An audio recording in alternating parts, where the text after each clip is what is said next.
Kate, thanks so much for being here. Looking at this book, how'd you come up with this idea? Because I look at the first few pages and it's really interesting, this concept. New York, 2072. Jacqueline Jones is the best basketball player in the world.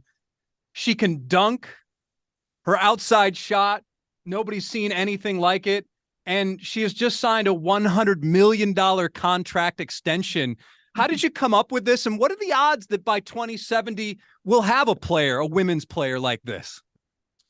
Well, how I came up with it was that we're telling the origin of women's basketball, we're telling the history of women's basketball, and when I got to the end of the book, I was like, this book feels so vibrant and creative. I can't possibly just tell it chronologically. It just felt too boring to have no engine for the book outside of you just open it and you go back. You just kind of flip through time. I wanted something way more immersive, and so we came up with this idea of going to the future and having this player not understand the history she comes from and then taking her back on this journey and then returning her to the future more well versed in the game that she has loved.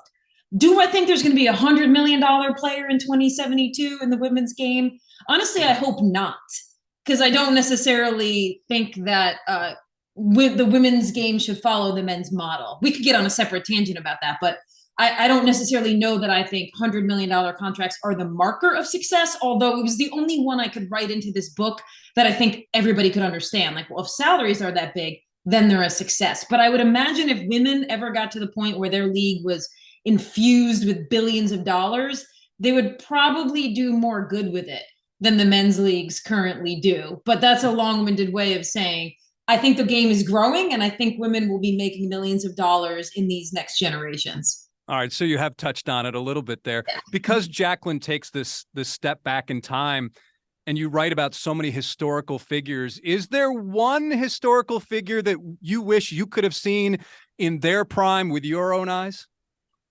Oh, there was so many. There was so many because there was so many iconic moments and stories and like which richness and vibrancy that we have come to think of in our men's sports lore, right? Like we all could say Shoeless Joe Jackson and the White Sox. Well, what an interesting time period. So for me, uncovering women whose stories felt as dynamic as that was really heartening. But one thing I would love to witness is the barnstorming clubs of the 1930s and 40s. Like there were teams out of Black Chicago and Black Philadelphia, the co-eds and the roamers, and then there were certain teams like the All-American Redheads that dyed their hair red and traveled around the country. So I would love to witness, because I think that's a moment in time in American history too, like pre-television, where local entertainment like that was really blossoming. And I think that it would have been fascinating to see one of these women's teams kind of taking on a men's team in rural America. It just seems like a moment I want to witness. Lots of Houston connections in this book. Yes. Certainly the Comets, but Houston also had one of the first pro teams ever in the Women's Professional Basketball League, the Houston Angels. What was that experience like for the players who lived it? It was you talk to them or you read about the history, and it is the stuff of like an HBO script. You can kind of think of it as like an Adam McKay show, like he did the Magic Johnson Showtime show, where you can kind of see the energy of the 70s in the WBL, where it's sort of shotgun in a lot of ways. They're trying to start these new teams, they're trying to travel, they're trying to figure out how to pay for all of this. And there's just so many stories that come out of the WBL, like the Houston Angels drafting Lucia Harris, number one, and then she briefly plays for them. And she's this famous player from Delta State who recently had an Oscar-winning doc told about her. But the stories that come out of the WBL are fascinating, as well as just a short glimpse into the financial picture of so many of these women's leagues. Like there's just this idea, like, let's do this thing and let's get just enough money to start it, and not the long-term vision of what's truly needed, the losses needed to sustain a league, male or female, or just exponential to what so many of these women's leagues, including the WBL, started with in this kind of shoestrap budget. In the middle of this book, you take on this argument about the relevance of the WNBA, something that you've written about before. What still frustrates you most about that situation or argument, if you will. Yeah. Well, there's two things that frustrate me the most. First is just how often people go out of their way to tell you they think the WNBA or female athletes or women's sports are bad, don't matter, they could beat them, whatever the statement is. Like, people go out of their way instead of just being apathetic about women's sports. They feel the need to actually trash them, which is just a phenomenon I don't quite understand and feels more revelatory of the person saying it than anything else. But the second thing is that I am so passionate about trying to get people to think about is why you actually watch sports. People just have this kind of passive belief that they watch because they only want to see the best doing the best. And they don't understand how many ways you could just easily challenge that. Like the Little League World Series. There's a reason we watch that, and it's not the best doing the best. And so once you start to peel back what actually connects us to sports, the storylines, the community, the stakes of an event, those things have much less to do with gender than you realize. And that's when you have to start actually thinking about, well, what ways have we mythologized men's sports and talked about men's sports and built up and invested in men's sports that has led us to the place we're in today? And how can we take that model and apply it to women's sports so that there is the future that we imagine in the beginning of Hoop Muses? And reading the book, I think, wow, how far we've come. But then I remember what happened to the women's NCAA basketball players in 2020 and some of the things that they had to deal with, the meals they were served compared to the men's teams. And I think, have we really come that far? Is that something that all of us should be wrestling with? Well, the interesting thing about the kind of viral sensation that was the disparity between those two tournaments, the yoga mats for the women and then the sprawling weight room for the men, is that you can find the answer to why that happened in history.